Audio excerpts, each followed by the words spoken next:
이제 다 함께 자리에서 일어나셔서 하나님께서 우리에게 주시는 말씀을 봉독하도록 하겠습니다. 오늘의 말씀은 요한복음 10장 27절부터 28절까지의 말씀입니다. 두 절의 짧은 말씀이기에 함께 합독하도록 하겠습니다. 함께 읽겠습니다. 내 양은 내 음성을 들으며 나는 그들을 알며 그들은 나를 따르느니라. 내가 그들에게 영생을 주노니 영원히 멸망하지 아니할 것이요 또 그들을 내 손에서 빼앗을 자가 없느니라. 아멘. 네, 다 함께 자리에 앉으시겠습니다. 이제 담임 목사님께서 나오셔서 하나님과 동행하는 최고의 축복이라는 제목으로 말씀 전해 주시겠습니다. 할렐루야. 순전한 교회 주일 예배 참여하시는 여러분 모두를 주님의 이름으로 환영합니다. 잘 오셨습니다. 우리 인사 나누실까요? 잘 오셨습니다. 사랑하고 축복합니다. 잘 오셨습니다. 기도하고 말씀 전하겠습니다. 하나님, 오늘 말씀 가운데 성령께서 우리로 하여금 알게 하시고 깨닫게 하시고 내가 충분히 그런 사람일 수 있음을, 내가 충분히 하나님 앞에서 변화되어야 되는 자리에 있을 수 있음을, 내가 충분히 잘못 알고 있을 수 있음을, 내가 충분히 하나님 앞에서 엎드려야 됨을 깨닫고 주님 앞에 설 수 있는 은혜 허락하여 주시옵소서. 우리의 머리가 이 말씀을 이해하는 것이 아니라 성령께서 우리의 마음을 터치하셔서 이 진리의 말씀이 나의 생명이 될 수 있도록 역사하여 주시옵소서. 감사드리며 예수 그리스도 이름으로 기도합니다. 아멘. 오늘 성령의 감동을 따르는 삶 12번째 말씀을 나눌 텐데, 오늘 말씀이 마지막 말씀입니다. 오늘 말씀을 시작하면서 성경 인물 중 한 명을 소개하려고 하는데, 제가 개척 초기에 지금 말하려는 성경 인물을 주제로 말씀을 깊이 나눈 적이 있습니다. 그럼에도 불구하고 다시 나누는 건 그때보다 성도들이 늘었기 때문이기도 하고, 또 다시 한번 반복해서 들어야 되기도 하고, 아마 이 사람은 여러분들이 순전한 교회에 계시는 동안은 몇 년마다 마치 올림픽 때마다 올림픽을 하는 것처럼 이 사람의 이야기를 듣게 되실 거예요. 하나님의 그 감동, 성령의 감동을 따르는 삶에 있어서 너무나 중요한 열쇠를 제공하는 인물이기 때문에 그렇습니다. 함께 살펴보고 싶은 그 사람은 바로 사사 삼손입니다. 자, 사사기에 등장하는 사사 삼손은 사사기 안에서도 아주 독특한 특징을 가집니다. 솔직히 지금 다 괜찮아 보이셔도 삼손이 사사였다는 걸 처음 아는 분들도 꽤 계실 거예요. 사사기에 등장하는 많은 사사들의 이야기들 중에 가장 많은 장을 할애하는 사람이 누구냐면 바로 이 삼손입니다. 사사기 마지막 사사거든요. 그 다음부터 사사는 이제 나중에 이제 사무엘 상이 되었을 때 사무엘이 등장하면서 마지막 사사로서의 사명, 선지자로서의 사명을 시작하는 그 경계선상에 있는 인물이고, 사사기에서 마지막으로 등장하는 사람이 바로 이 사사 삼손입니다. 그리고 또 다른 특징이 있는데, 요 앞에까지는 사사들이 어떻게 소개되냐면 어떤 사건, 일들을 해결하는 데 있어서 하나님의 사람이 필요하기에 사사가 딱 세워져서 쓰임을 받습니다. 그래서 이 사사의 일생과 인생은 그렇게 깊이 다뤄지지가 않아요. 그리고 그 사사가 무엇을 했는지만 이야기가 됩니다. 그런데 아주 독특하게 이 삼손만큼은 일대기가 설명됩니다. 이 일대기를 설명하느라고 성경이 굉장히 많은 장을 할애를 하면서 사사가 어떻게 태어났고 어떻게 살았으며 어떻게 죽었는지까지 이야기를 전해주고 있습니다. 그러니까 그런 사사는 이 삼손밖에 없어요. 사사기에 등장하는, 그래서 이 삼손을 왜 이렇게 강조를 하는가 우리가 좀 함께 살펴볼 텐데, 여러분 아시는 것처럼 사사기에서 끊임없이 반복되는 악순환, 평안의 시기가 오면 이스라엘 백성들은 바로 무엇을 하는가? 반복되는 것처럼 이스라엘은 하나님의 목전에서 악을 행하기 시작합니다. 그러자 하나님은 이스라엘을 블레셋 손에, 계속 보셨잖아요. 그 기드온 때도 블레셋 손에 넘기시면서 40년간 블레셋으로부터 압제를 당하게 하십니다. 40년이요. 여러분, 이 40년이 짧은 시간이 아닙니다. 우리가 40년도 안 되는 시간 동안 일제의 치하 가운데 있었는데 얼마나 고생했습니까? 40년 동안 블레셋의 이 치아 아래서, 블레셋의 압제 가운데서 이스라엘 백성들이 살게 되는데, 그때 40년이 지날 즈음에 마노아라는 이름의 단지파 사람에게 여호와의 사자가 나타납니다. 근데 나중에 이들이 누구냐고 여호와의 사자에게 묻자 내가 기묘자라고 얘기합니다. 누구냐면 바로 예수님의 현현이었던 거예요. 구약 성경에서는 여호와의 사자라고 하면 천사가 있었고, 그 다음에 하나님의 아들 예수님께서 이 땅에 현현하셨을 때 여호와의 사자의 모습으로 나타나셨었어요.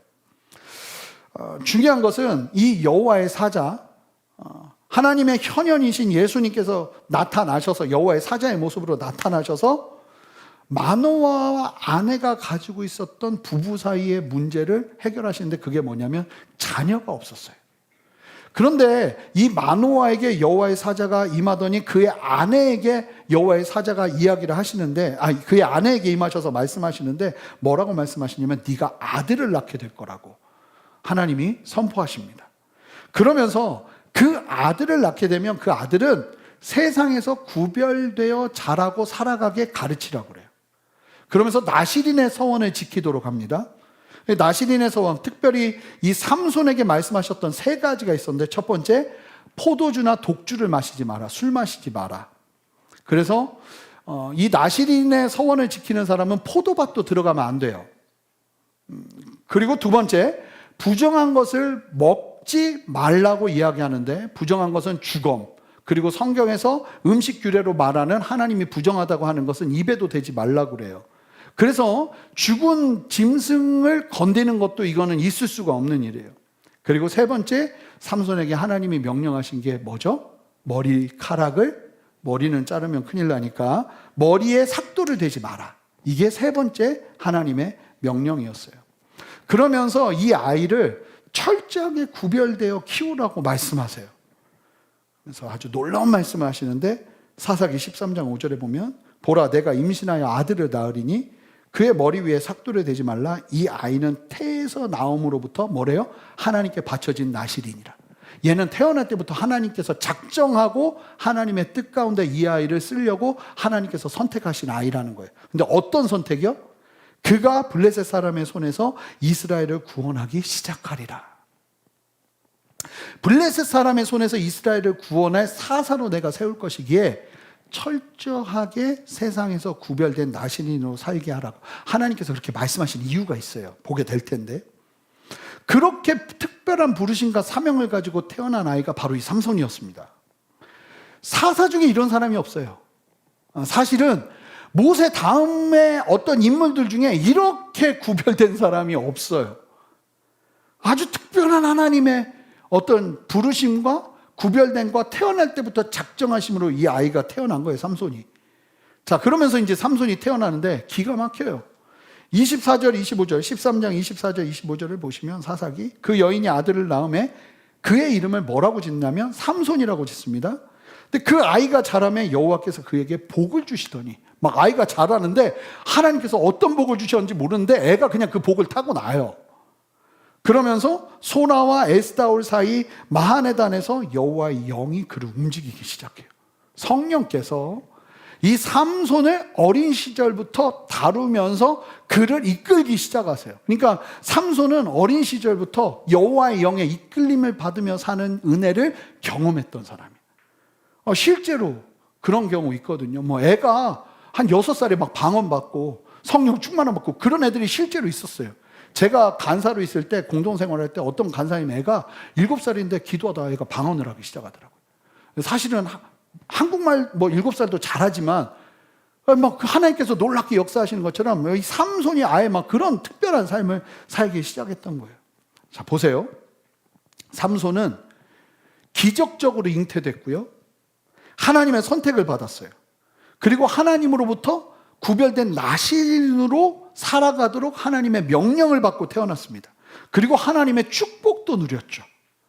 그리고 성령의 이끄심도 경험했어요. 구약시대엔 너무 드문 일인데, 게다가 더 놀라운 건 여기서 멈추는 게 아니라 하나님이 이 삼손에게 특별한 은사를 주셨죠. 그 은사가 무엇입니까? 바로 엄청난 힘이었습니다. 기가 막히는데요. 사자를 맨손으로 찢어 죽입니다. 사자를 맨손으로. 그리고 사사기 15장 7절에서 8절을 보면 혼자 딥나 지역 블레셋 사람들을 크게 쳐서 죽이고요. 사사기 15장 14절에서 17절 보면 이 일 때문에 블레셋 사람들이 삼손을 유다 사람으로부터 체포하거든요. 그때 삼손이 갑자기 이 블레셋 지역에 들어가기 시작하면서부터 나귀 턱뼈를 잡고 블레셋 사람 우악 하면서 포획된 걸 끊어버리고요. 이건 거의 헐크예요, 헐크. 나귀 턱뼈 하나로 사람 1000명을 죽여버립니다. 그리고 막 물이 없는 거예요, 광야에서. 하나님 앞에 막 매달리면서 막 물 달라고 하니까 하나님이 또 물을 주세요. 그 물 먹고 또 살아요, 이 사람이. 나중에 블레셋 사람들이 삼손을 잡으려 할 때 삼손이 도망치는데 어떻게 도망치는지 아세요? 성문을 뽑아버려요. 그리고는 성문을 메고 걷습니다. 그러니까 무서우니까 아무도 못 덤벼요. 이게 옛날에는 삼손 얘기 못 만들어요. 근데 요즘은 그러니까 SF 영화도 막 발달하고 CG도 발달하니까 삼손 영화 만들 수 있어요. 그 정도예요. 그냥 막 너무너무 무서운 사람인 거죠. 나중에 보면 이제 유다 사람들이 삼손에게 찾아가는데 삼손을 결박하기 위해서 몇 명이 모이는지 아세요? 3000명이 모입니다. 삼손 한 사람 잡으려고. 성경의 어떤 인물보다 강력한 은사를 가지고 힘의 은사를 가지고 이보다 더 완벽할 사람이 있을까?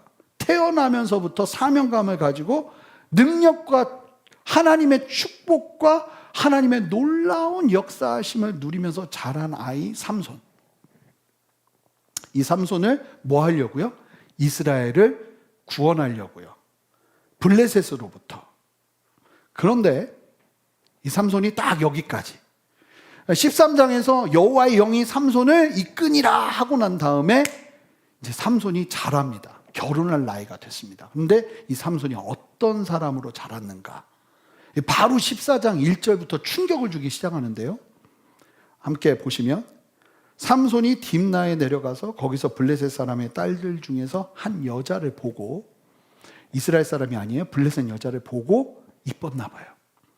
올라와서 자기 부모에게 말하이르되 내가 딥나에서 블레셋 사람의 딸들 중에서 한 여자를 보았사오니 이제 그를 맞이하여 내 아내 삼게 하소서. 삼손이 딥나에 가서 블레셋 사람을 봤다고 하는데 이 딥나라는 지역은 블레셋 지역이 아니에요. 이스라엘 땅입니다.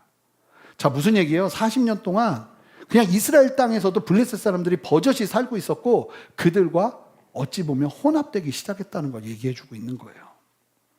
여기서 아주 이 삼손 시대의 아주 이상한 특징을 보여주는데 어떤 특징이 있냐면, 여러분 지난번에도 저희가 기도원 이야기하면서 사사기 안에서 보여주는 이스라엘의 악순환 표를 보여드렸습니다. 다시 한번 좀 보시면,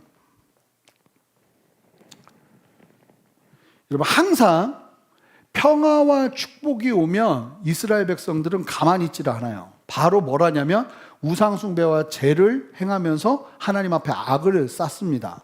그러면 하나님께서 이스라엘 백성들 돌아오라고 이방 민족의 압제를 허락하세요. 그래서 고통당하게 하세요. 그러면 이스라엘 백성들이 뭘 하냐면 하나님께 부르짖어요.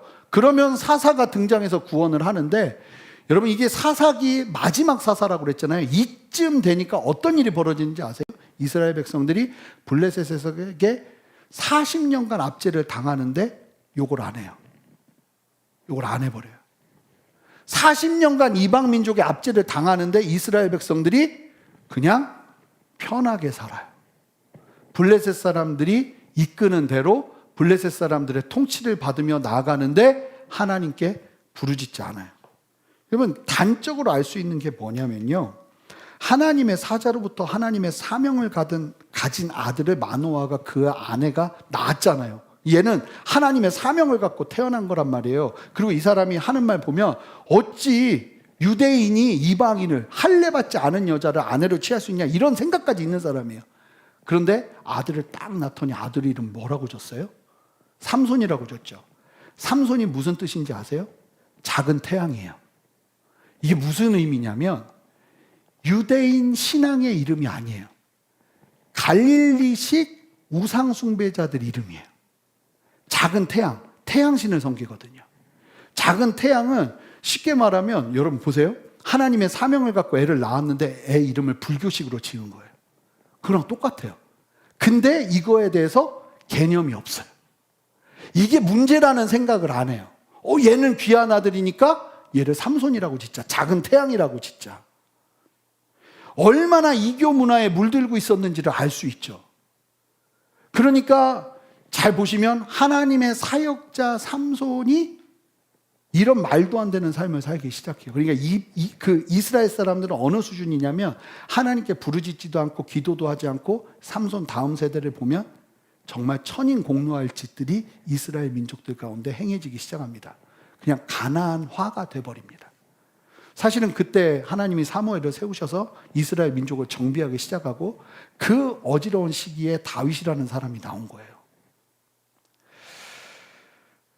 그러니까 굉장히 심각하게 그냥 시대가 다 무너져 버려 있는, 이스라엘 사람들이 이스라엘답지 않은, 세상 사람인지 이스라엘 사람인지 모르겠는 이교 문화에 다 물들어 있어서 이게 성경적인지 성경적이지 아닌지도 모르고 사역자를 세워야 되는 사람이 사역자 이름을 작은 태양이라고 짓는 말도 안 되는 시대가 펼쳐져 버린 거예요.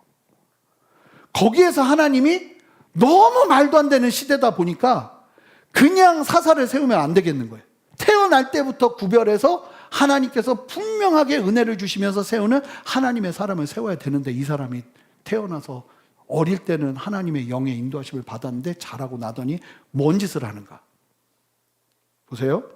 눈에 보이는 대로 정욕이 이끄는 대로 좋으면 그냥 막 살기 시작해요. 자, 14장 3절에 부모가 그 얘기를 듣더니 기가 막혀서 이렇게 얘기해요. 그의 부모가 그에게 이르되 내 형제의 딸들 중이나 내 백성 중에 어찌 여자가 없어서 네가 할례 받지 아니한 블레셋 사람에게 가서 아내를 맞이하려 하느냐 하니 삼손이 그의 아버지에게 이르되 내가 그 여자를 좋아하오니 나를 위하여 그 여자를 데려오소서. 부모가 말려요. 그러면 안 된다고. 너 나실인 서원이 있는 애야. 근데 그 강한 훈계 속에서도 삼손이 뭐라고 말하냐면 내가 그 여자를 좋아하오니 나를 위하여 그 여자를 데려오소서. 직역하면 무슨 뜻이냐면 그 여자가 내 눈에 들어옵니다. 나 들어오는 대로 살 거예요 하고 있는 거예요. 삼손은 사사인데, 여러분 사사예요. 하나님의 사명을 가지고 부르심을 가지고 이 땅에서 태어나서 자라고 성장해서 이스라엘을 구원해야 될 사람인데 이 사람이 지금 뭐 하고 있냐면 자기가 좋아하면 그것이 하나님께서 금하시는 것이라 해도 상관하지 않아요. 자기가 원하고 좋아하면 무조건 하면서 살고 있어요. 자, 14장을 계속 보시면 삼손은 그렇게 삽니다. 자기가 좋아하는 건 뭐든 합니다. 나실인 서원이 있으면 포도밭에 들어가면 안 되는데 궁금하면 포도밭에 다 들어갑니다. 죽음 부정한 것을 만지면 안 되는데 자기가 죽인 사자 입에서 꿀이 있으니까 사자 죽음을 만지는 걸 서슴지 않습니다. 게다가 보니까 안목의 정욕이 일어나면 머뭇거림이 없이 행하고요. 성적인 충동이 일어나면 무절제하며 살아갑니다. 그럼 나중에 들릴라라는 여자를 만나는데 말이 기생이지 원문을 보면 창녀예요. 목회자가 그러한 기생을 품고 살아가는 시대. 자기가 하고 싶은 걸 다 하면서 사는 시대. 그런 시대에 삼손이 지금 그러한 모습으로 살아가고 있다는 거예요. 여러분, 많은 사람들이 14장 4절 말씀을 보고 오해해요. 왜 오해하냐면 4절 한번 보여주시면 그때 한번 읽어주시겠어요? 여러분들 읽겠습니다. 시작.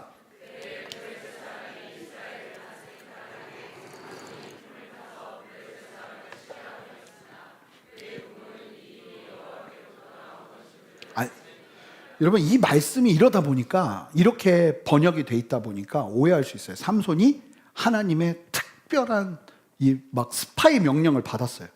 그래서 블레셋 아내를 취하려고 하는 것이 하나님의 뜻인 것처럼, 그리고 부모도 그 뜻을 모르니까 삼손이 어쩔 수 없이 부모의 뜻을 무시한 것처럼 이렇게 보이는데 여러분 이거 그 말씀 아니에요. 무슨 얘기냐면 사사기 14장 4절을 우리말 성경으로 보시면 그의 아버지와 어머니는 이 일이 여호와로부터 온 것인지 알지 못했습니다. 여호와께서는 블레셋을 물리칠 기회를 찾고 계셨습니다. 근데 그 당시 블레셋 사람들이 이스라엘을 지배하고 있었는데 아무도 블레셋 사람들과 갈등을 일으키지 않는 거예요. 그러니까 삼손이 지 하고 싶은 대로 하는 대로 사는 그 상황 속에서 하나님이 섭리의 손길을 펼치고 계시는 거예요. 이게 삼손은 하나님과 상관없이 내가 하고 싶은 대로 해요. 근데 그게 하필이면 블레셋 여자가 마음에 쏙 드는 거예요. 그냥 하면 안 돼요. 그런데 마음에 들면 제가 믿는 사람과 사귀어라 이야기를 해도 잘 보면 우리 청년들이 이 안목의 정형과 이생의 자랑 이런 것 때문에 눈에 마음에 들면 하려고 한단 말입니다. 어쩔 수 없죠. 그래도 어쩔 수 없죠. 특히 여자분들은 진짜 어쩔 수 없어요. 남자가 믿는 사람이 없는데 어떡할 거예요? 그래서 남자가 예수 믿겠다고 하면 그거라도 감사하고 만날 수밖에 없는 상황인 건 맞아요.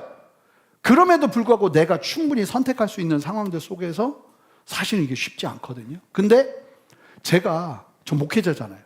제가 제 아내를 데리고 왔는데 예수의 예자도 모르는 불교 신자를 아내로 데리고 온다면 여러분 이게 말이 되는 일입니까? 삼손은 사사예요. 그런데 그러고 있다는 것이죠.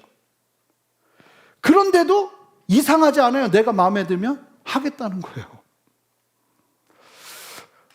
그 상황들 속에서 하나님이 놀랍게 일하고 계세요. 심지어는 삼손에게 하나님의 영이 여러 번 임합니다. 그런 상황인데도 하나님의 영이 여러 번 임하는데 언제 하나님의 영이 임하는지 아세요? 언제 임하는지 아세요? 위기 상황에. 굉장히 우리랑 비슷합니다. 성령이 우리 안에 언제 충만하게 임합니까? 위기 상황에. 고난이 오면, 힘들면. 삼손은요, 위기 상황 때마다 성령의 도우심을 경험해요. 그런데 더 놀라운 건 위기 상황이 딱 해결되면 다시 돌아가요. 아까 보신 그 악순환표 있죠? 그걸 삼손이 매 순간마다 그렇게 살아내기 시작합니다. 누가요? 사역자가요.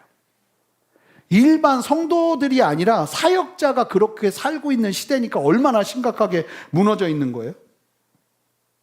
그러니까 영적 지도자의 수준이 이렇게 내려가 버린 겁니다. 문제가 있을 때만 하나님을 찾는 삼손. 그러다 보니 삼손이 뭘 안 하는지 아세요? 기도를 안 합니다. 기도를 안 해요. 삼손의 일생 동안 기도한 장면이 딱 2번 나와요. 첫 번째가 언제냐? 아까 말씀드린 것처럼 낙이 턱뼈로 블레셋 사람 1000명 쳐 죽이고 나서 목이 너무 마른 거예요. 이 상태에서 진짜 갈증이 너무 심해서 이게 현기증까지 오고 죽겠다 싶은 거예요. 그때 하나님 앞에 간구해요. 살려고. 그랬더니 하나님이 물을 주세요. 응답해 주셨어요. 근데 그러고 나서 또 지 마음대로 살아요. 그리고 2번째 기도예요. 언제 기도하죠? 잘 아시는 것처럼 죽기 직전에 기도해요. 하나님 잘못했다고. 나에게 마지막 힘 달라고. 눈 다 뽑히고 머리 다 깎여서 힘도 다 잃고 아무것도 할 수 없는 그 상황에서 하나님 앞에 기도하면서 그때 마지막에 하나님이 다시 삼손에게 힘을 주시죠. 기적도 경험하고 하나님의 부르심도 경험하고 사명 안에서 능력도 받았는데 사실 삼손이 하나님의 능력을 가지고 역사할 때마다 어떤 일이 벌어지는지 아세요? 상황이 난장판이 됩니다. 사고가 일어나요. 어떤 사사보다 강력한 힘을 가지고 있는데 어떤 일이 벌어지냐면 삼손이 가는 곳마다 혼란만 일어나요.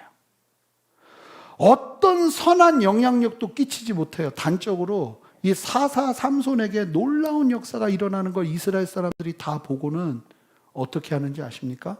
사사기 15장 11절 세번역 성경으로 볼게요. 사사 삼손이 블레셋 사람들 막 수십 명을 쳐 죽인 거예요. 그리고는 골짜기에 들어가서 딱 숨고 있었어요. 그럴 때 유다 사람 3,000명이 에단 바위 동굴에 내려가서 삼손에게 말하는데 뭐라고 말하는가? 영적 지도자가 아니에요. 블레셋 사람들이 우리를 지배하고 있다는 것을 당신은 모릅니까? 그런데 당신이 어찌하여 우리에게 이런 일을 미치게 해서 우리를 불편하게 합니까? 삼손이 뭐 해야 돼요? 이런 말도 안 되는 이스라엘 사람들 일깨워야죠. 근데 일깨우는 게 아니라 이 사람들의 뭐가 되는 거예요? 지금 천덕꾸러기가 되고 있는 거예요. 그러면서 삼손이 그들에게 대답합니다. 뭐라고 말합니까? 그들이 내게 한 대로 나도 그들에게 갚아주었을 뿐이요. 이게 사사가 할 말이에요? 사사 삼손은요, 지금 보니까 이스라엘의 영적 리더가 아니라 이스라엘의 천덕꾸러기가 되고 있는 거죠. 그런데 왜 하나님은 이 말도 안 돼 보이는 사사 삼손의 이야기를 이렇게 길게 그의 일대기를 다 보여주면서 우리에게 말씀하시는 것일까요? 왜라고 생각하세요? 여러분, 삼손의 이야기는 남의 이야기가 아니라 바로 나의 이야기일 가능성이 너무나 크기 때문입니다. 자, 무슨 말인가? 여러분 기분 나쁘신가요? 나를 삼손이라고 말하다니. 하나님의 창세전부터 택정하신 은혜로 우리가 예수 그리스도를 믿어 하나님의 자녀가 되었죠. 그런 우리들에게 하나님은 성령을 주시고 놀라운 부르심과 사명을 주셨어요. 그리고 어떻게 살아야 될지 그 길을 하나님께서 성경을 통해서 우리에게 보이셨습니다. 그런데 우리가 구원받고도 어떻게 살아가는가? 세상에서 구별되어 살아가는 게 아니라 내가 하고 싶은 것, 내가 원하는 것에만 초점을 두고 삽니다. 그럼에도 기적처럼 그런 내 삶에 하나님의 섭리의 손길이 함께하죠. 그러면 안심해요. 여러분, 삼손이 진짜 위험했던 게 뭔지 아세요? 힘들 때마다 하나님이 힘 주신 거예요. 이게 차라리 그 힘이라도 없었으면 하나님 앞에 무릎 꿇고 회개라도 했을 텐데 하나님이 삼손에게 계속 기회를 주신 거예요. 근데 그 힘 주신 것 때문에 삼손은 자기가 잘하고 있는 줄 알아요. 우리가 구원을 받고도 어떻게 살았냐면 세상에서 구별되어 살아가지 않고 내가 하고 싶은 대로 하는데도 하나님이 날 도와주세요. 날 구원해 주세요. 그리고 나를 인도해 주세요. 성령의 능력도 경험합니다. 단 언제 성령의 능력을 경험하는가? 내가 위기에 빠질 때. 저는 사실은 이 원고에는 위기에 빠질 때만을 20포인트로 해놨어요. 만만. 위기에 빠질 때만 성령이 필요하죠. 그러니 내 삶이 어떤가요? 나이가 들고 시간이 흐름에도 불구하고 예수 그리스도의 복음을 나타내는 빛과 소금의 역할을 감당하는 세상의 등대가 아니라 여전히 갈피를 잡지 못하고 이리저리 흔들리며 세상 속에서 내가 분명히 예수 믿는 건 맞는데 나는 왜 이렇게 천덕꾸러기가 돼 있지? 하는 삶을 살고 있는 거예요. 물론 모두는 아니겠지만. 내가 삼손이 너무나 위험한 삶을 살고 있는 거죠. 하나님의 부르심을 가지고 소명 안에서 사명의 삶을 살아가야 되는데 하나님의 비전을 받아놓고도 그 다음부터 내 머리로 풀어내고 내가 하고 싶은 대로 정욕대로 살아가면서 사실은 그 부르심은 중요하지 않고 내가 하고 싶은 것만 하면서 사는 삼손. 여러분, 삼손의 마지막을 보세요. 세상에서 너무 추하게 추락하고는 그래도 마지막에 감사하게 하나님을 붙잡지만 처참한 죽음만 있을 뿐입니다. 아름다운 성도의 삶이 아니라 닮고 싶지 않은 안타까운 인생을 살아낸 거예요. 무엇 때문입니까? 능력이 없어서입니까? 하나님의 부르심이 없어서입니까? 하나님이 선택하지 않았기 때문입니까? 아닙니다. 삼손에게 없었던 건 딱 요거 하나밖에 없어요.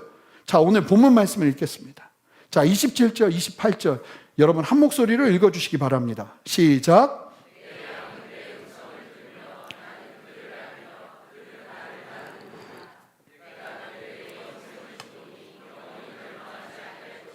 또 그들을 내 손에서 빼앗을 자가 없느니라. 자, 보세요. 이 말씀을 거꾸로 28절 먼저 읽고 27절을 읽겠습니다.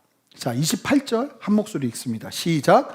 내가 그들에게 영생을 주노니 영원히 멸망하지 아니할 것이요 또 그들을 내 손에서 빼앗을 자가 없느니라. 내가 그들에게 영생을 줄 거다. 그럼 그들은 어떤 사람들인가? 어떤 사람들이 하나님의 영생을 받는가? 자, 27절 어떤 사람인지가 설명됩니다. 자, 예수 믿어요? 그런데 27절이 없으면 삼손이에요. 똑같이 삼손이에요. 자, 27절 한 목소리 읽습니다. 시작. 내 양은 내 음성을 들으며 나는 그들을 알며 그들은 나를 따르느니라. 여러분, 영생을 얻은 사람은 어떤 특징이 있는 거예요? 뭐 한다는 거예요? 하나님의 음성을 듣고 하나님을 따른다는 거예요.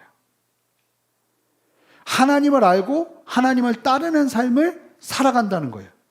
삼손은 하나님의 선택과 부르심과 사명과 능력까지 제반적인 부분에 있어서 성경의 어떤 인물들보다 월등하게 갖춘 인물이지만 그런 삼손이 뭘 안 하고 있는 거예요? 성령의 감동을 따르는 삶을 살지 않고 있는 거예요. 그러니 어떻게 됩니까? 하나님이 그의 삶에 개입하시는 것처럼 보이고 하나님께서 일하시지만 삼손은 하나님과 별개입니다. 지금 추해지고 안타까워지고, 분명히 빛과 소금이 역할을 감당할 만큼의 능력이 있음에도 불구하고 세상에 천덕꾸러기가 되어 있어요. 왜인가요? 성령의 감동을 따르지 않고 있기 때문이에요. 반면에 우리가 새벽마다 지금 대하고 있는 이 출애굽기 말씀 속에서 보여지는 모세를 보세요. 모세도 하나님의 부르심과 하나님의 능력과 하나님의 사명을 너무나 선명하게 받은 사람입니다. 그런데 이 모세는 어떻게 삽니까? 삼손처럼 삽니까? 아니요. 정말 미련할이 많지. 한 걸음 한 걸음을 하나님의 인도하심을 따라 삽니다. 그러니까 모세는 어떻게 되냐면, 나중에는 저 어제 말씀 보시면 기가 막힌데, 장인 이드로가 모세가 하루 종일 200만 명 넘는 사람들을 재판하는 걸 보면서 장인 이드로가 말해요. 감동 속에서 너 그렇게 했다가는 오래 가지 못하고 너도 죽고 이스라엘 사람들도 죽는다. 이 과로로 죽는다는 거예요. 장기전을 가야지. 여러분, 우리의 신앙은 단거리 경주가 아니에요. 마라톤이거든요. 오랫동안 섬기려면 너 사람들 세워서 1000부장, 100부장, 50부장, 10부장 세워가지고 이스라엘 백성들이 그냥 건강하게 재판을 받게 하고, 그래도 안 되는 건 네가 갖고 오고 너는 말씀과 하나님 앞에서 기도하면서 이스라엘 백성들에게 말씀 가르치는 것에 집중해라. 그 얘기 하는데, 하나님 성령의 감동처럼 모세가 듣고는 장인이 말한 그대로 순종해요. 그러니까 하나님이요 다양하게 막 모세에게 막 말씀하세요. 그러니까 모세가 어떻게 되냐면요, 처음보다 계속 아름답게 업그레이드가 돼요. 처음에도 모세, 그러니까 언제 업그레이드가 돼요? 이게 더 충격적인 건데, 모세가 하나님의 부르심을 받은 때 나이가 몇 살이죠? 몇 살일 때예요? 80이에요. 그럼 80인데 하나님의 부르심을 받고 계속 뭐예요? 변해가요. 그러니까 80 이하의 성도님들이 나는 이미 나이가 많아서 안 변해 이러면 안 되는 거예요. 자, 모든 성도들은 계속 성령 안에서 변해가야 될 줄 믿습니다. 80 아래이신 분들은 다 아멘 하셔야 돼요. 우리 교회 거의 없어요. 놀라운 게 뭐냐면 계속 변해요. 성령 안에서. 그러니까 문제는 일어나죠. 그런데 그게 계속 하나님 안에서 처리가 돼요. 그러면서 이스라엘이 점점 건강해지면서 뭘 합니까? 시대 속에서 하나님의 빛을 드러내기 시작합니다. 얼마나 중요한지. 능력이 필요한 게 아니에요, 여러분. 사명이 부족해서 우리가 못하는 게 아니에요, 여러분. 여러분, 우리가 뭘 놓치고 있냐면 성령의 감동을 따르면서 하나님 앞에서 순종하는 걸음을 놓치고 있다 보니까 우리도 어떻게 사는 거예요? 삼손처럼 사는 거예요. 내가 좋은 거 결정하고 내가 하고 싶은 거 하다가 문제 일어나면 하나님 구해주세요 하면 하나님이 또 그분은 미쁘시고 의로우시니까 우리를 또 도와주세요. 그러면 내가 신앙생활 잘하는 줄 알고 그냥 엉망진창의 삶을 살면서도 돌이키지 않는 거죠. 왜요? 성령의 감동을 놓치고 있기 때문에. 능력은 있고 부르심은 있고 성령의 감동도 있는데, 반드시 성령의 감동을 따르는 삶을 살아내셔야 됩니다. 우리가 예수 그리스도를 믿어 구원을 받았다면 우리는 칭의, 하나님으로부터 의롭다 하심을 받죠. 그런데 구원받은 성도는 반드시 구원받았다면 어떤 삶을 살게 돼 있습니까? 성화, 예수 그리스도를 닮아가는 삶을 살아내게 돼 있다는 거예요. 복음이란 씨는 절대로 썩지 않아요. 우리의 심령에 복음이 심겨지잖아요. 그러면 그 복음은 우리를 꿈틀대게 해요. 할렐루야. 만약에 내가 꿈틀대지 않는다면 뭘 확인해 봐야 될까요? 복음의 씨가 제대로 나에게 심겨졌는지를 확인하셔야 돼요. 진짜 무서운 얘기인 거예요. 지난주에도 말씀에서 나눴죠. 여러분, 기적의 세대, 기적의 시간에 지나면 우리는 성숙의 과정으로 들어가는데, 이 성숙의 과정에서는 기적이 많이 일어나지 않아요. 오히려 뭘 해야 돼요? 말씀 속에서 순종하면서 그분을 따르는, 각자가 하나님의 영광과 하나님의 뜻을 따라 살아내는 삶을 살아내야 돼요. 그러면 어떤 일이 벌어지는가? 후에 모세 같은 사람들이, 모세 한 사람에 의해서 움직이는 공동체가 아니라 수많은 사람들이 모세가 되고 수많은 사람들이 작은 예수가 되어 하나님의 뜻을 이루는 믿음의 공동체로 서기 시작해요. 이게 하나님께서 원하시는 길이거든요. 거듭남을 경험한 성도는 어찌되었던 성경과 기도, 예배 가운데 설교를 통해 꿈과 환상을 경험하며 하나님께서 주시기를 원하시는 새벽 시간을 확보하면서 때로는 침묵과 기다림 가운데 성경 말씀을 적용하며 살아내는 삶을 통해 영적 분별력을 키워가면서 하나님께 사인을 구하기도 하면서 말씀을 따라 순종하며 성령의 감동을 따라 살아내야 한다는 거예요. 성화의 과정을 이루는 거예요. 여러분, 질문 하나 드릴게요. 예수 그리스도를 믿고 이 땅을 살아가는 우리가 누리는, 예수 믿기 때문에 누리는 최고의 축복이 뭡니까? 자, 이제 오늘부터 이걸 주구장창 여러분들에게 얘기할 겁니다. 자, 예수 믿었어요. 다 예수 믿으시죠? 그런데 여러분들의 삶이 예수를 믿는다면 누려야 될 최고의 축복이 뭡니까? 돈 많이 버는 거예요? 병 낫는 거예요?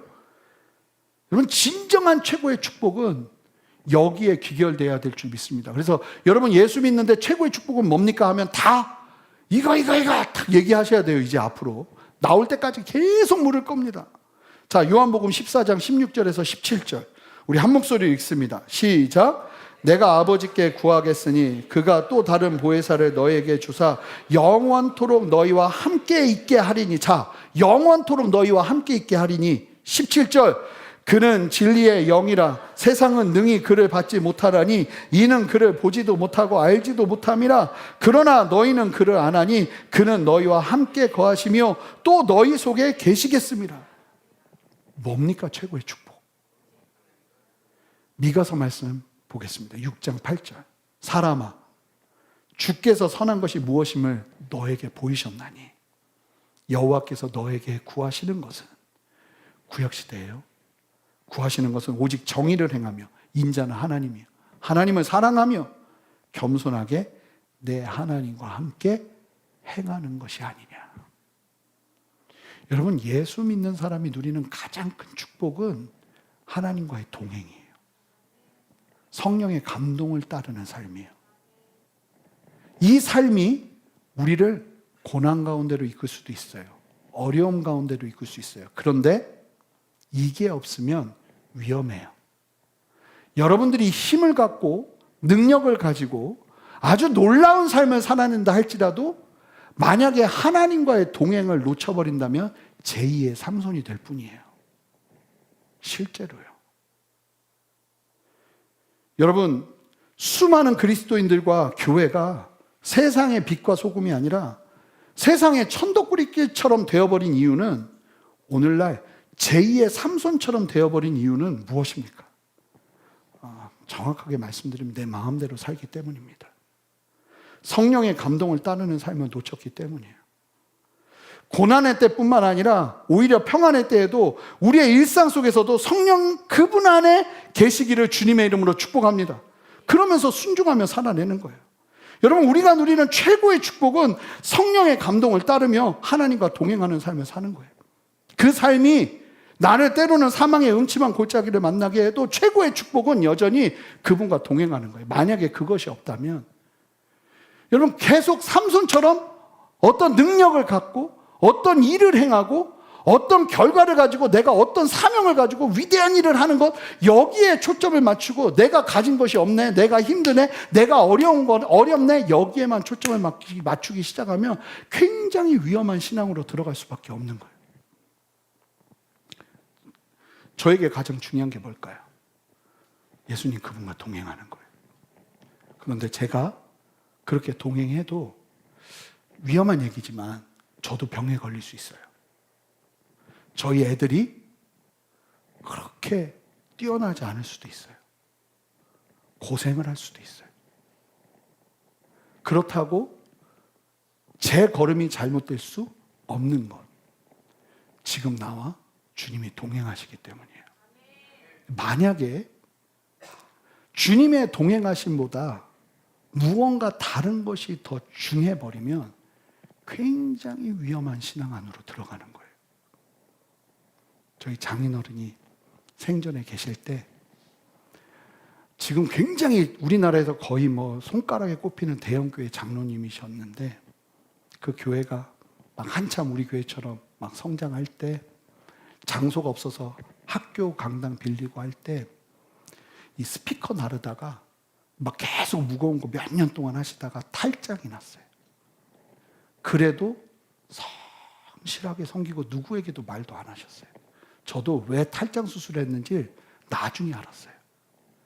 보니까 그렇게 섬기면서 저희 장인어른 성경책이, 그리고 또 영어를 그렇게 좋아하세요. 저한테 처음 하신 말이, 자네 떨기나무가 영어로 뭔지 아나? 부시네?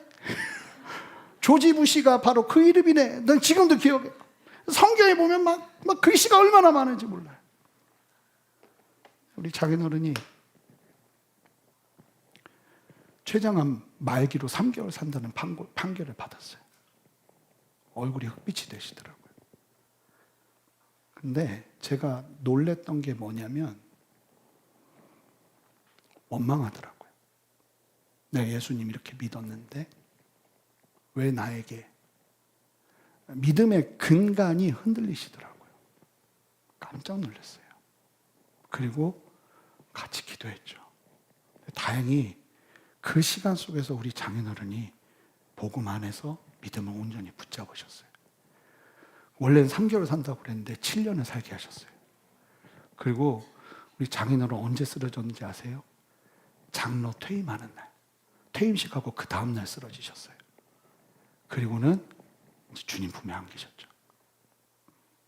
근데 너무 놀란 게 뭐냐면, 우리가 막 믿음이 있는 것 같지만 사실은 정말 중요한 구원에 대한 확신과 복음에 대한 분명한 신앙, 그리고 그분과의 동행하는 삶을 온전하게 누리지 않고 내가 하는 헌신에 만족하고 나는 잘 살고 있는 줄 알고, 예배 자리에 와서 이렇게 앉아 있으면 나는 신앙생활 잘하는 줄 알고, 그리고 내가 기도하면 어려울 때마다 하나님이 도와주시면 나는 믿음 안에서 잘 살고 있는 줄 알고, 지금 내 삶의 자리에서 그분과 동행하는 걸 놓쳐버리면, 삼손처럼 내가 분명히 하나님의 뜻 가운데 능력도 갖고 있었는데 왜 내 눈은 다 뽑혔고 내 머리는 다 깎여버린 거지 하는 상황을 만나게 된다는 거예요. 사랑하는 성도 여러분, 이게요, 제가 다음 책이 성령의 감동을 따르는 삶이 나올 거예요. 그리고 제가 이야기를 나눈 게 뭐냐면, 그 다음에 성령의 감동을 따르는 삶의 이 12주 주제로 1:1 양육책을 만들 거예요.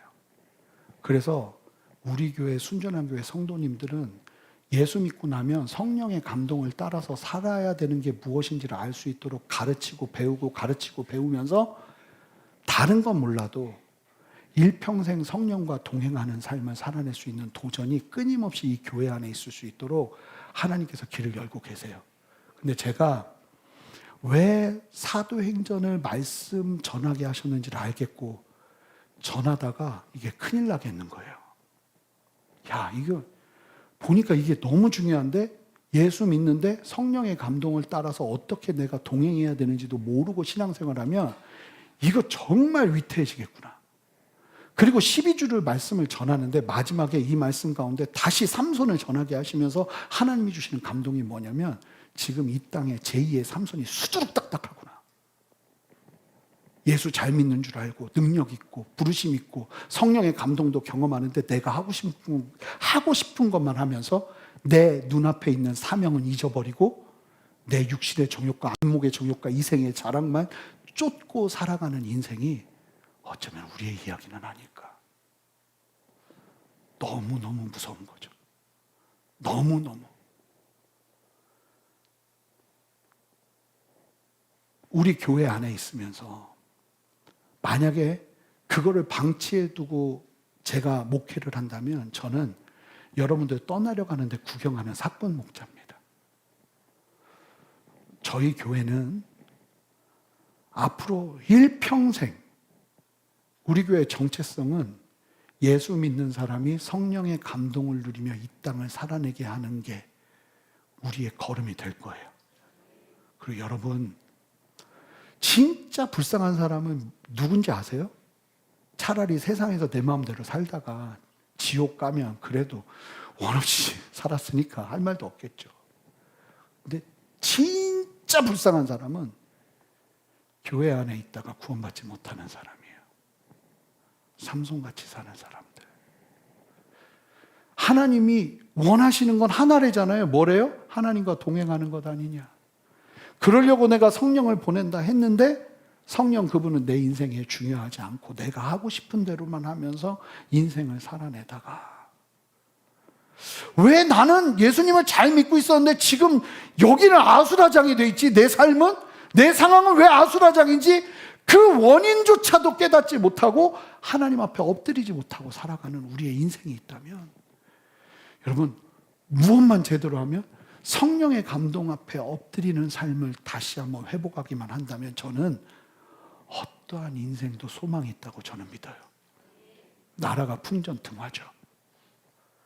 그런 상황이라 할지라도 하나님의 뜻을 구하며 기도하는 한 사람 한 사람이 이 상황을 통해서 일어나기 시작한다면 저는 이 나라에 희망이 있다고 믿어요. 사랑하는 성도 여러분, 우리가 누리는 최고의 축복은 성령 그분의 감동을 따라 순종하는 삶입니다. 일평생을 너 뭐 하다 왔냐 물으시면 주님 뜻대로 살다가 왔습니다라고 얘기하는 것이 우리의 고백이 되어야 할 줄 믿습니다. 그 자리에 설 수 있도록. 여러분 아시잖아요. 나 예수 믿는다 하는데 주인은 나인 것 같아요. 그러면 여러분 마음을 찢고 죄를 덮어쓰고 하나님 앞에 엎드리면서 불고 무릎 꿇고 하나님 앞에 기도하시면서 매달리셔야 돼요. 하나님 나 살려달라고. 우리의 인생이 그렇게 섰으면 좋겠어요. 뭐 다른 것이 아니라 여러분들을 잘 살고 있다고 오해하게 만들고 싶지 않아요. 위험합니다. 살아나셔야 됩니다. 깨어나셔야 됩니다. 정신 차리셔야 됩니다. 눈 뜨셔야 됩니다. 하나님 앞에 간구하셔야 됩니다. 지금 정신 못 차리고 지옥을 향해 들어가는데 큰일 납니다. 얘기하지 않는다면 진짜 위험한 거예요. 눈 똑바로 뜨고 주님과 상관없이 내가 주인이 되어서 삼손처럼 살아가는 인생을 살아가는데 그냥 둔다면 여러분 너무 위험한 거예요. 우리의 인생의 주인이 누구십니까? 예수 그리스도. 우리는 누구를 위해 삽니까? 예수 그리스도. 우리가 죽으면 만날 그분은 누구십니까? 예수 그리스도. 그런데 마치 그분 말고도 다른 게 있는 것처럼 이 땅을 살아낸다면 죄송해요. 우리가 진짜 주님 앞에 정말 하나님의 음성을 들으며 성령의 감동을 따르며 이 땅을 살아내는, 그럴 때 여러분 문제가 하나님 안에서 해결되기 시작하는 거예요. 그 은혜 위에 서시는 저와 여러분 되었으면 좋겠습니다. 함께 기도하겠습니다. 하나님, 우리 모두가 이 시간 깨어나기를 원합니다. 주님 앞에 온전히 서기를 원합니다. 주님의 뜻 품고 나아가기를 원합니다. 주님과 동행하기를 원합니다. 주님, 우리의 삶이 삼손은 아닌지요. 돌아보게 하여 주시옵소서. 깨워 주시옵소서. 아버지 하나님, 안일하게 있지 않게 하여 주시고 아버지의 진리 안에 담대히 설 수 있도록 역사하여 주시옵소서. 예수님 이름으로 기도합니다. 아멘. 우리 다 같이 일어서실까요? 우리 함께 이 찬양 주님께 올려드리며 갑시다. 하나님의 음성을 듣고자 기도하면 우리 함께 고백하며 나가겠습니다. 고백합니다. 하나님의 음성을, 하나님의 음성을 듣고자 기도하며 귀를 기울이고 나의 기도를 들어주신다네. 주님 인도하십니다. 깊은 웅덩이와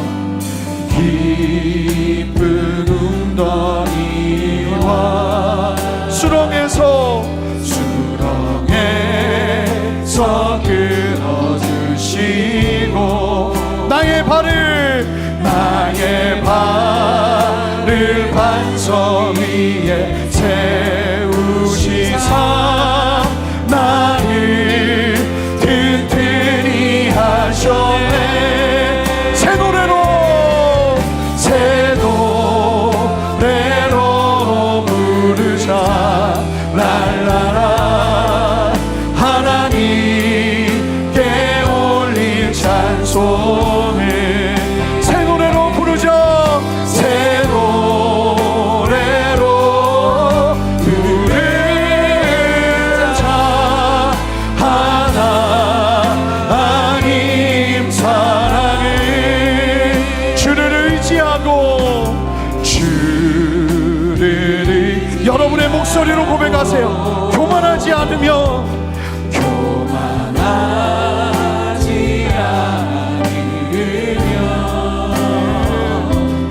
거짓에 치우치지 아니하며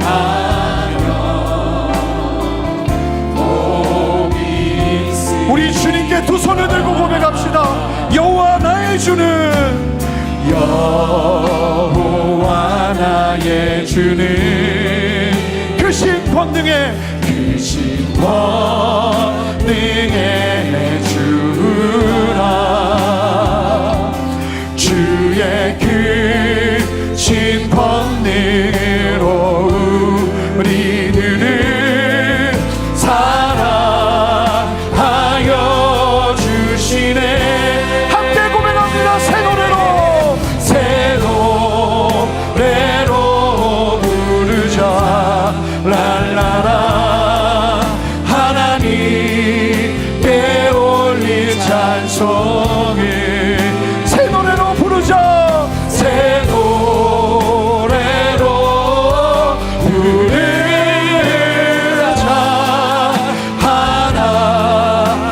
하나님 사랑을 새 노래로 부르자. 새 노래로 부르자 랄라라. 하나님께 올릴 찬송을 새 노래로 부르자. 새 노래로 부르자. 하나님 사랑 주님의 나라와 뜻이 나의 삶 속에 임하시며 주님 알기를 주만 보기를 소망해. 고백합니다. 거룩히 살아가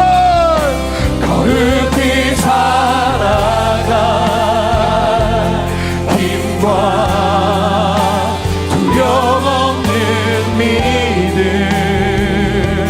주신 나의 하나님. 완전한 사랑 찬양해. 함께 주님의 나라와 전심으로 고백합시다. 주님의 나라와 뜻이 나의 삶 속에 임하시며 주님 알기를 주만 보기를 소망해.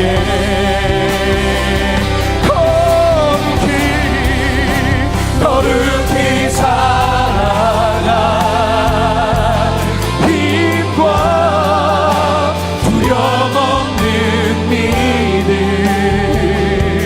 주신 나의 하나님. 완전한 사랑 찬양해. 돈이 있어서 여러분 안전한 것이 아닙니다. 여러분들의 삶이 안정적이기 때문에 안전한 것이 아닙니다. 하나님과 동행하지 않다면 위험한 겁니다.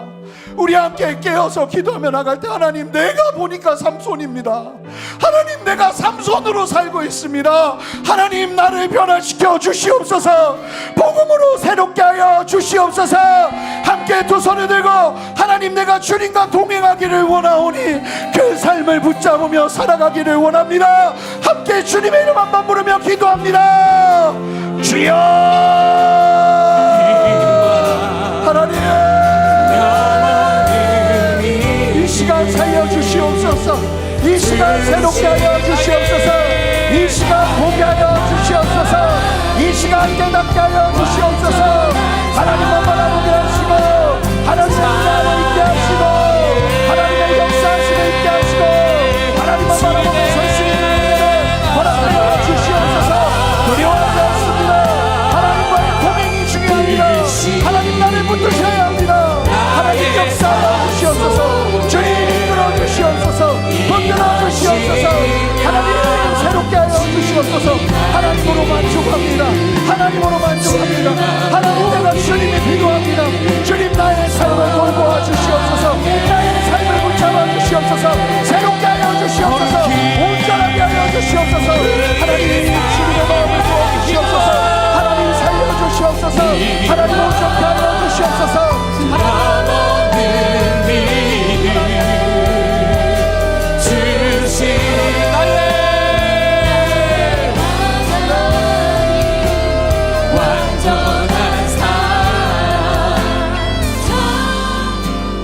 여러분, 두려움을 주께 올려드리세요. 여러분들을 불안하게 하는 요소들을 주님께 올려드리세요. 주님, 나에게 있어서 최고의 안정감은 주님과 동행하는 것입니다.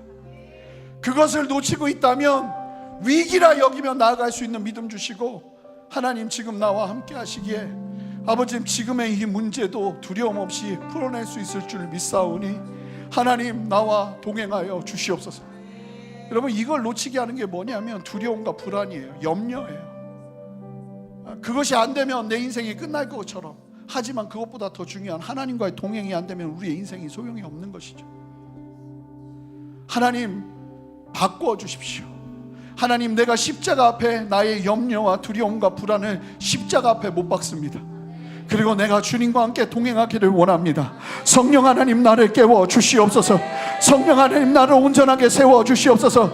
여러분들을 두렵게 하고 여러분들을 힘들게 하고 여러분들을 어렵게 하는 그 염려와 불안과 두려움을 이 시간 십자가 앞에 온전히 올려드리세요. 여러분, 다 눈을 감고 여러분 필요하다면 주님 앞에 무릎 꿇고 기도하세요. 하나님, 살려달라고, 하나님 고쳐달라고, 하나님 이 상황 속에서 하나님 일해달라고, 하나님 내가 주님과 동행하겠다고, 삼손처럼 살지 않겠다고 결단하며 나아가는 시간을 이 시간 누리기를 원합니다. 다 같이 두 손을 들고 주님의 이름 한번 부르며 기도합니다. 주여!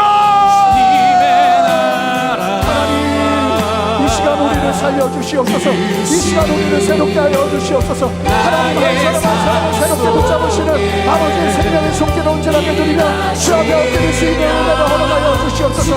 나에게 필요한 것이 무엇입니까? 나에게 필요한 것이 무엇입니까? 내가 붙잡아야 되는 것이 무엇입니까?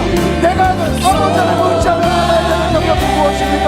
주님 앞에 정확하게 붙잡으며 나가게 하시고 하나님을 의지하며 나갈 수 있도록 은혜를 부어주시옵소서. 나의 영역을 주께 맡겨드리며 나갈 수 있는 은혜를 허락하여 주시옵소서. 하나님 앞에 신음하게 하여 주시옵소서. 하나님 앞에 엎드리게 하여 주시옵소서. 하나님과 동행하는 것을 놓쳐버리고 아버지 이 땅에 어떤 것들이 이루며 살아갈 수 있습니까? 하나님 보게 하시고 알게 하시고 깨닫게 하여 주시옵소서. 사랑하셔서 말씀하여 주시옵소서. 성령이여 더 충만하게 역사하여 주시옵소서. 주님을 붙잡으세요. 여러분, 주님을 붙잡으세요. 하나님을 신뢰하세요. 하나님은 역사하십니다. 하나님은 다스리십니다. 하나님이 역사하시고 다스리시는 주님을 찬양하고 하나님 일하여 주시옵소서. 하나님 붙잡게 하여 주시옵소서. 하나님 삼손처럼 살지 않게 하시고 하나님과 동행하며 주의 영의 충만함을 누리며 주님 앞에 순종하며 살아내는 삶을 살아내기를 원하오니 하나님 온전케 하여 주시옵소서. 새롭게 하여 주시옵소서. 강건하게 하여 주시옵소서. 하나님 보게 하여 주시옵소서. 아멘. 주님 누리게 하여 주시옵소서. 여러분, 완고함이 뭐냐면, 여러분 바로 새벽 예배 바로 왕 보시죠. 완고함, 그 완고함 때문에 하나님의 능력을 경험하면서도 하나님과 척을 지잖아요. 변화되지 않는 거예요. 하나님, 내가 일평생 변화되는 사람으로 서기를 원합니다. 주님이 특별히 이 시간 그 도전을 하고 계세요. 여러분 아시잖아요. 내가 변하질 않아요. 내 안에 변화가 일어나지 않아요. 어떠한 것도 나를 바꾸지 않아요. 이미 너무 굳어져 버렸어요. 여러분, 그것은 우리의 의지와 우리의 지성으로 깨뜨릴 수 있는 것이 아니라 성령의 능력으로 깨지는 것인 줄 믿습니다. 성령의 이 시간 충만하게 역사하여 주셔서 변하지 않는 내 위에 복음의 씨앗을 심어 주시옵소서. 생명의 씨앗을 심어 주시옵소서. 성령의 씨앗을 심어 주시옵소서.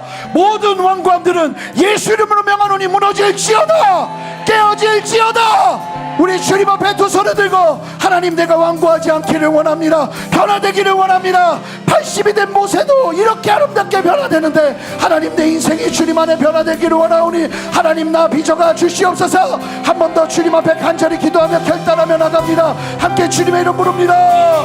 주여! 하나님 역사하시는 주님을 찬양합니다. 하나님, 우리를 변화시켜 주시옵소서. 하나님, 우리를 새롭게 하여 주시옵소서. 하나님의 진리 안에 설 수 있도록 역사하여 주시옵소서. 두려워하지 않게 하시고 믿음으로 담대히 서게 하시고 하나님의 진리 안에서 한 걸음 한 걸음 변하게 하여 주시옵소서. 가정에서 변하게 하여 주시옵소서. 아버지 하나님, 직장에서 변하게 하여 주시옵소서. 세상에서 변하게 하여 주시옵소서. 교회에서 변하게 하여 주시옵소서. 변화가 일어나시오다. 변화의 바람을 불시오다. 성령이여 충만하게 역사하셔서 한 사람 한 사람을 새롭게 세우시는 하나님의 그 변화의 아버지 그 놀라운 생명의 바람이 한 사람 한 사람에게 임하기를 원하오니 주여 역사하시고 함께하여 주시옵소서. 할렐루야, 할렐루야.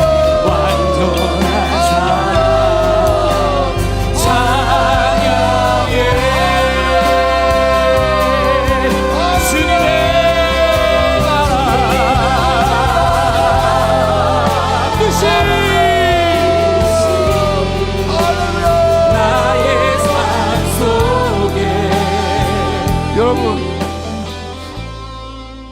지금 나라가 위기라고 말하는데 여러분, 더한 위기는 이미 이 나라에 퍼져 있어요. 암덩어리처럼.